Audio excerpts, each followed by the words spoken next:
resize it. Looks good. Let's push play. So let's start with the game. That right.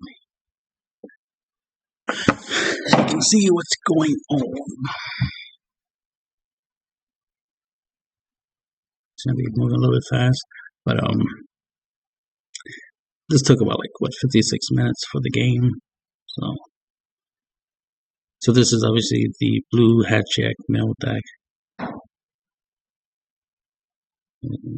Negative energy. So I charge a blue.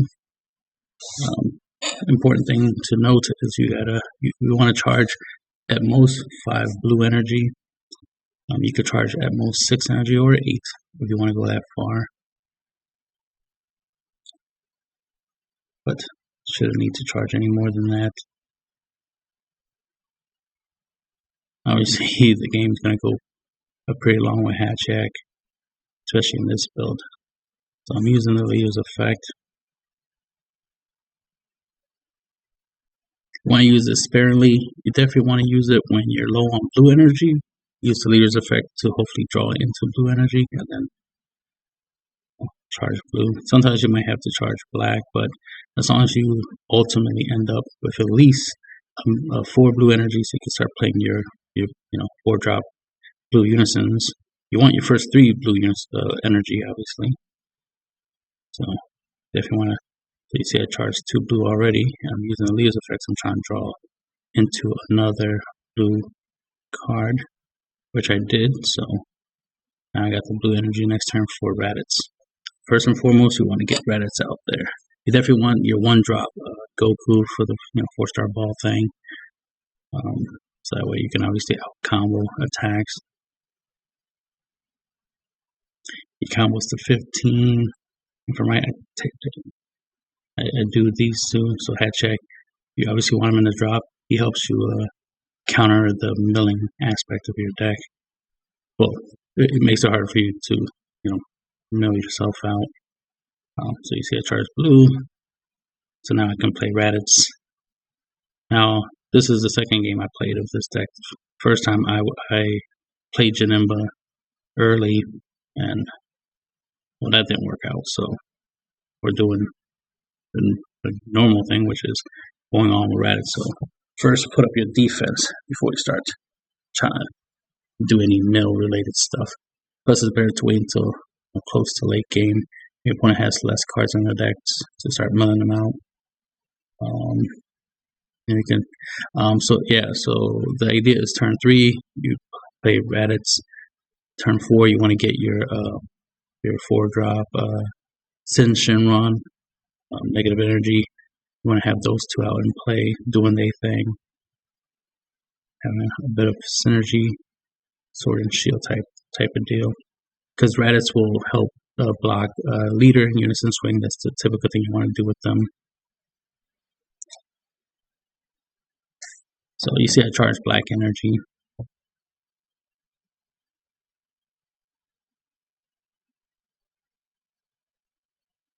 So if I draw another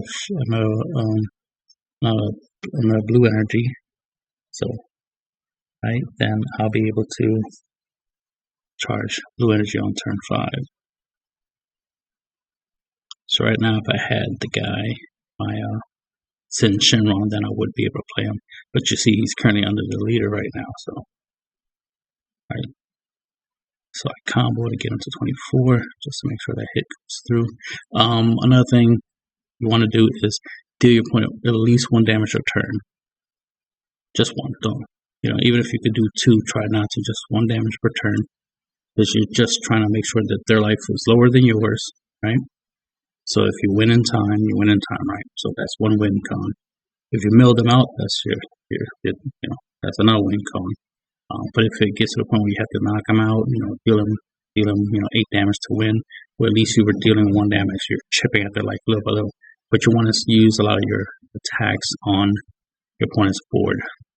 Do some board control while you're drawing and milling and stuff like that. As you can obviously see, your opponent leader pitch draw 2, right? Then he has the unison pitch 2 draw 2. So he's going to be drawing like 5 cards a turn. So he's already hurting himself. You see, he's already at 23 cards, and I'm still at 32. Right, so he's already halfway done. Right.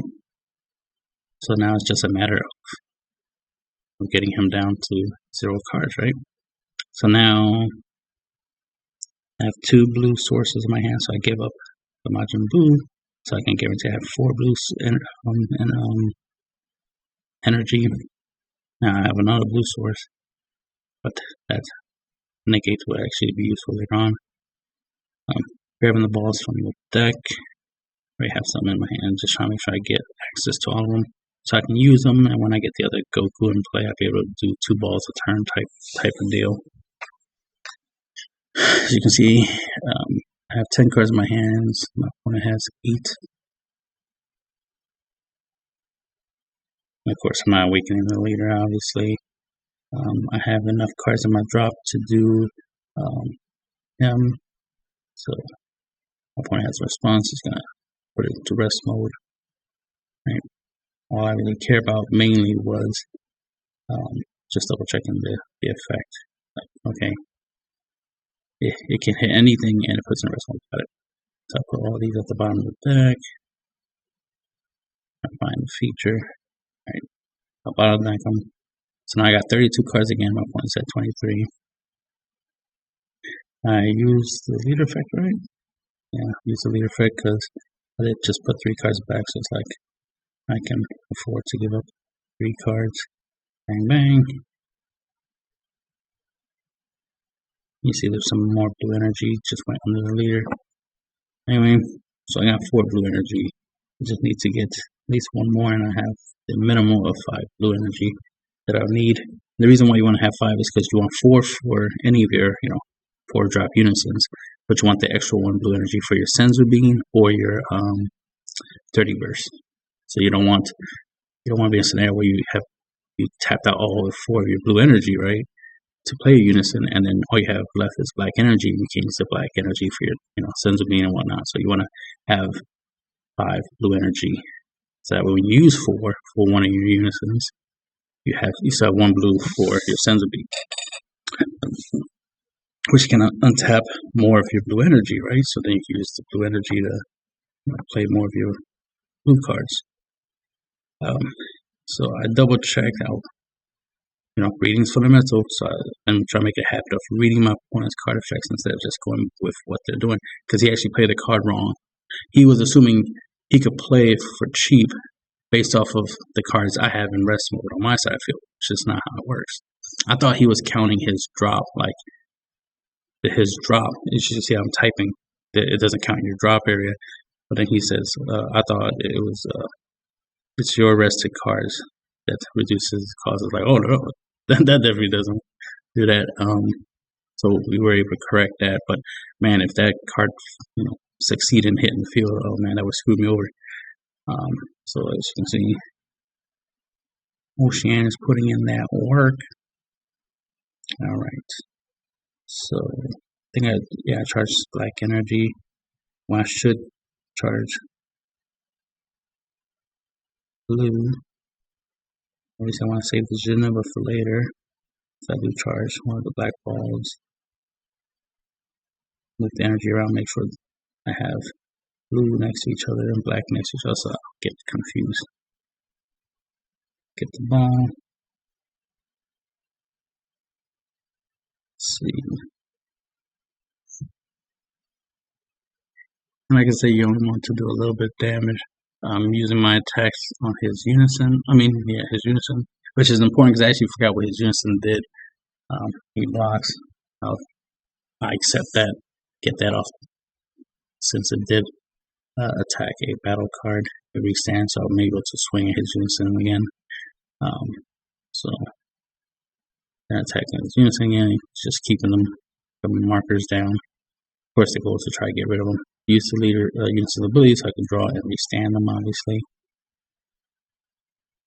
And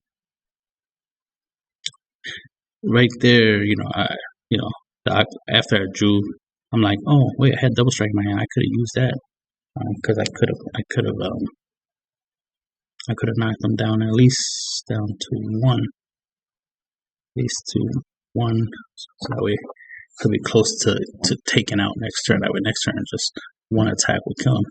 So now he plays this one. Now I think this one he played it correctly if I'm right. He has 11 cards in his draw.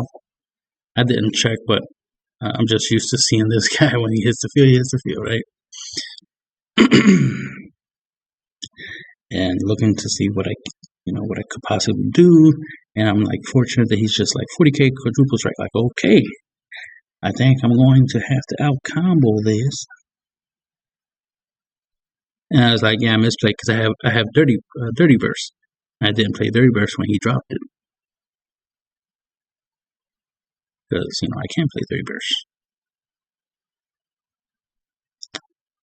If I'm right, dirty burst affects my opponent, not the battle card, so it would work, even though the battle card has deflect. So here I kind of miscount a little bit. I'm like, okay, I'm like 30, like, so then, fix it. So it's like, okay, so there's 30, 40. I just need 45, so I just need 5 more. So, like, 10, 20, 30, 40. He's like, that's 40. He's like, yeah, I get it. Like, so I'll keep my blocker. No, give up my blocker, right? I'm going 10, 20, 30, 40. There's something went wrong there. If I did the 10, 20, 30, gives 40 plus. Oops, I comboed an extra 5. I didn't need to. See? Miscounted. I actually comboed an extra 5. I should have kept the. I mean, combo off the Oceanus wouldn't be a bad idea. No, I should have comboed the 5. The Goku in my hand kept the only Oceanus because my power burst can get it back to my hand. So good thing I'm watching this game again so that I can see that mistake there. It's like, ooh, gotta be careful how I combo because when I over comboed it too, because now I have a blocker missing, and that blocker, it's useful. Not against this big threat right here, but it's useful. Just trying to think what I end up doing because we know we can't let him keep that thing. So that's what I end up doing. So just remember. Also, I do that. Okay. Bottom decking stuff is a little counterintuitive, but it's like I gotta do what I can.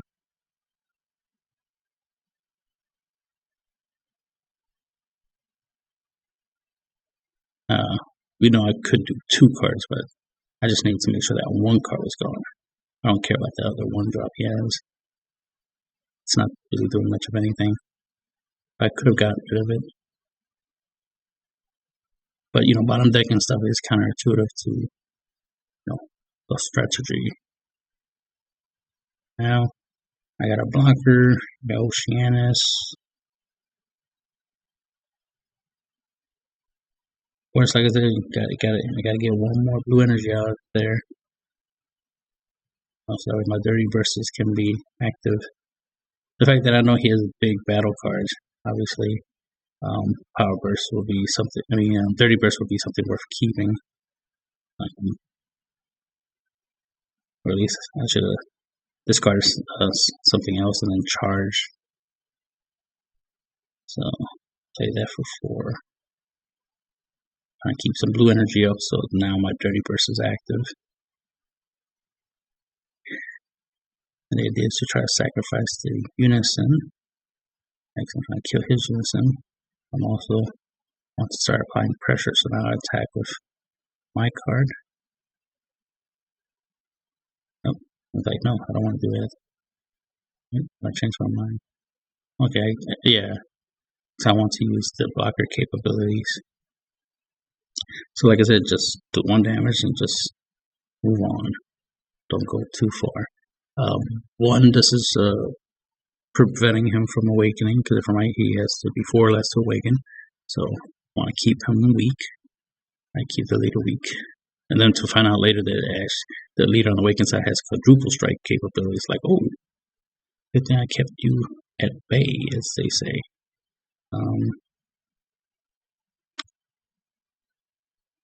Thinking, and this is what gives them a marker. That's not good. I get that back.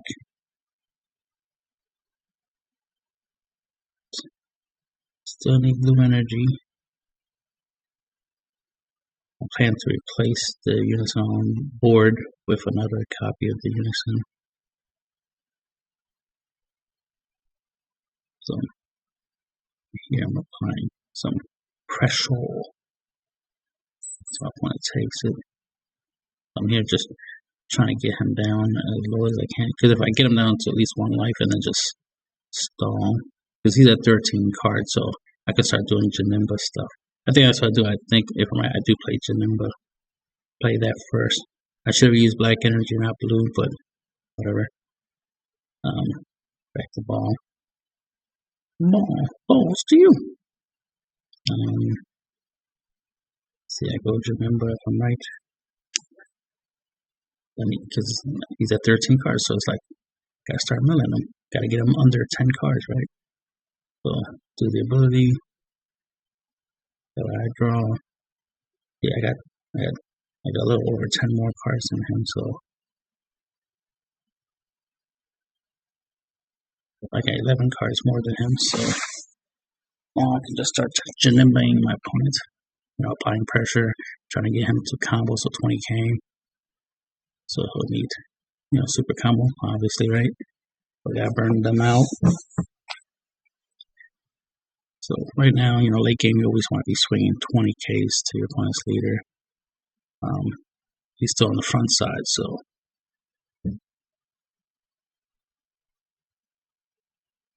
I think he got a 5K boost, so he's 15K on the. That's why he has 15 indicated on him, because the Unison gives him the extra 5K. So I'll use the leader's ability, just to thicken up my hand, add a little bit more combo power in my hand. Maybe get like you got an Oceanus or something similar, maybe the Go Tank Stone.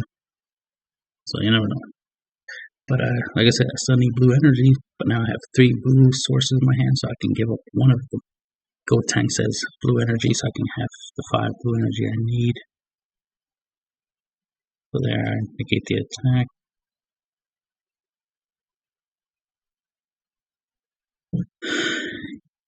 Awakens. Then that's when I read the card. I'm like, oh shit, quadruple strike. So he hits my Unison. Knocking off a marker. Because he knows that I'm trying to use it to mill him out. So you can see, late games when you want to start using Janemba. He uses his super ultimate combo, super ultimate. Boom. He's putting my stuff in rest mode.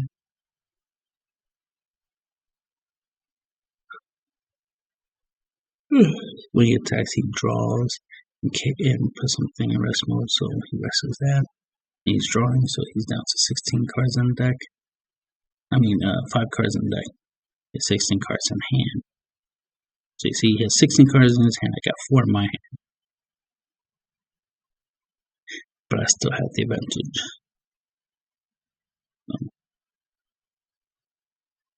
He uses that ability to pop my cards. Don't matter, they're recyclable. I can always bring them back. And I told him you can't attack, only 8 costs and higher can attack now.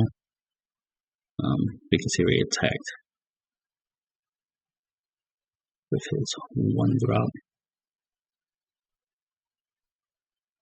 With his Unison's ability to do the energy thing. I thought he was doing his Unison's ability for drawing cards, but he pointed out that it's for his effect to make it where I can't untap. I can only untap up to 2 energy. So So I tap 2 energies, so that way I be at 4, but he's like, okay, it has to be these 2. It's like, okay, so I was like, okay, tap. So 4 energies tapped, so I have 2 energy untapped. And he's like, oh, these were already untapped. Like, okay.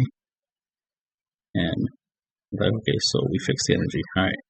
So I have 4 energy, 2 blue, 2 black. So I need more blue energy. So I charge that since it's an extra copy. It's like, okay, now I got 3 blue energy. Still not enough to play any of my unisons. So it's like, okay, use my leader ability to draw, because it's like I'm gonna need some more options.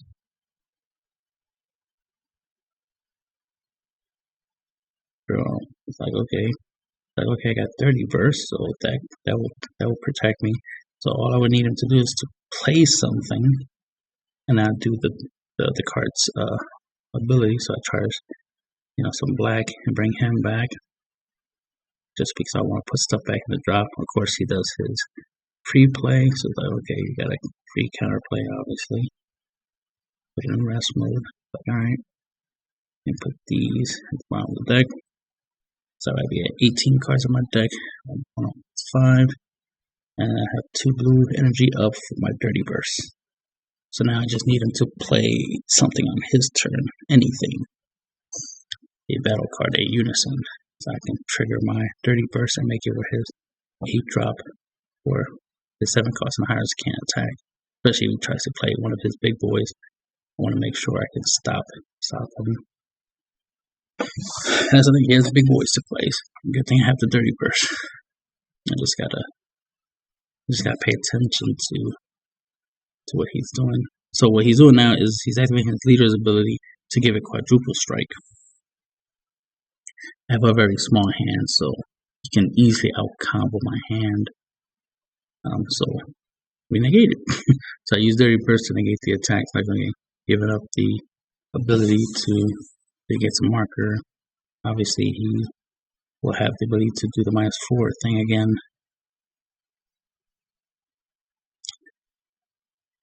So he's swinging 15. I take it. So finally, I take damage. Right. We're already on turn 21. Is it? He's at 1 life. I'm at 7. He swings with 14. Like, all right, I can out combo that, right? So bang, there's the ball. Balls to you. So there's the ball.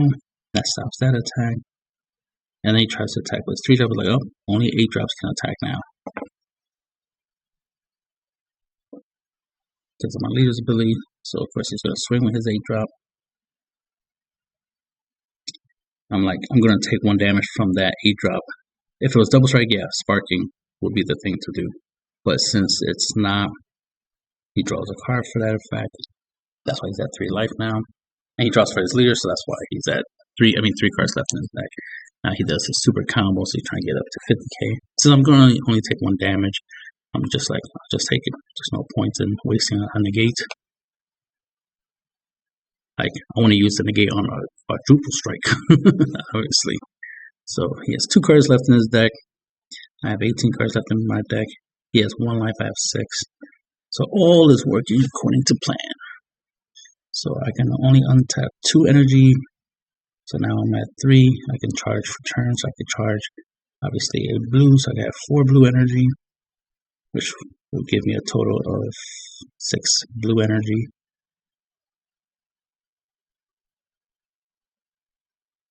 I say no charge, so because I have Senzu Bean, I was like, no charge is not going to give up more blue cards. Like, I'll just Senzu Bean and get back up to 4 blue. Yeah, I gotta love it. Senzu Bean.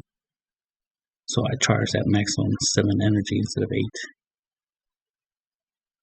Because 4 blue energy would be for Unison and 3 energy for your, what's his name in the drop? For your Hatchhyack, Hatred Everlasting. So you can use him in the drop.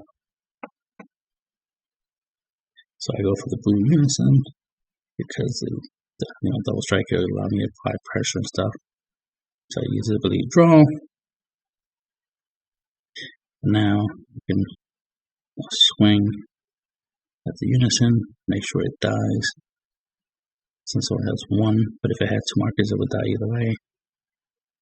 So I was able to finally get rid of the unison. Restand, now I have the minus ability to get rid of his, ultimate, which I have to double check if that's the kind that when it leaves the battle area, it goes from play. And he says GG and this and that. Because the thing is, if he attacks with his ultimate or his leader, obviously he's going to deck out. He's only have 1 life. So he accepted his defeat, his demise. But the idea was like if he tried to stay in the game longer. But he tried. Can't fault him for, trying to stay in the game longer. But that was fun. One of 2 things could have happened. Obviously, if he didn't attack and just ended his turn, or at least attack with things that won't draw cards, then he would have stayed in the game 1 turn longer, and would have been my turn. Obviously, I could have just ended my turn and win that way, or try to go for the final attack. But as you can see, his hand size was too big, so trying to win through attacks, it's not really helpful. But if we were playing with time rules, right, obviously me having, 6 life, I had 6 life, 6 or 7, one of those 2. And then he had 1, I would have won just by that alone.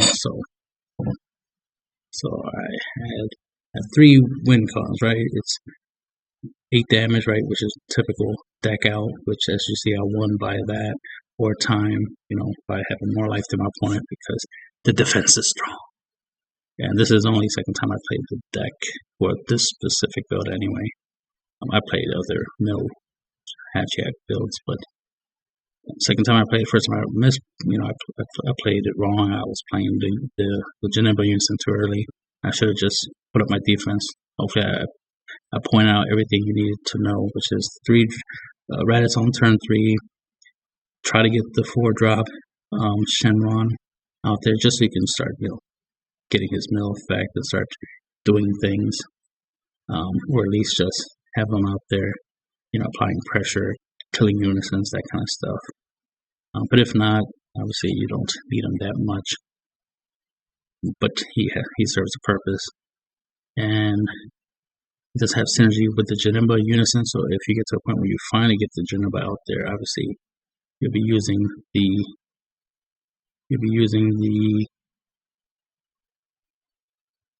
the +1 ability of the unison, of the Jiren unison, right, and then use the Shenron to spirit boost so it can restand, so it can block. So it can keep the unison out, the Jiren unison out there, and then they just have synergy, right? They synergize that way, and then when it's time for you to start milling, you just mill, right? You just start doing the milling thing. Use it as a draw engine, obviously, right? And then use it to help mill your opponent. And that's the end of the video.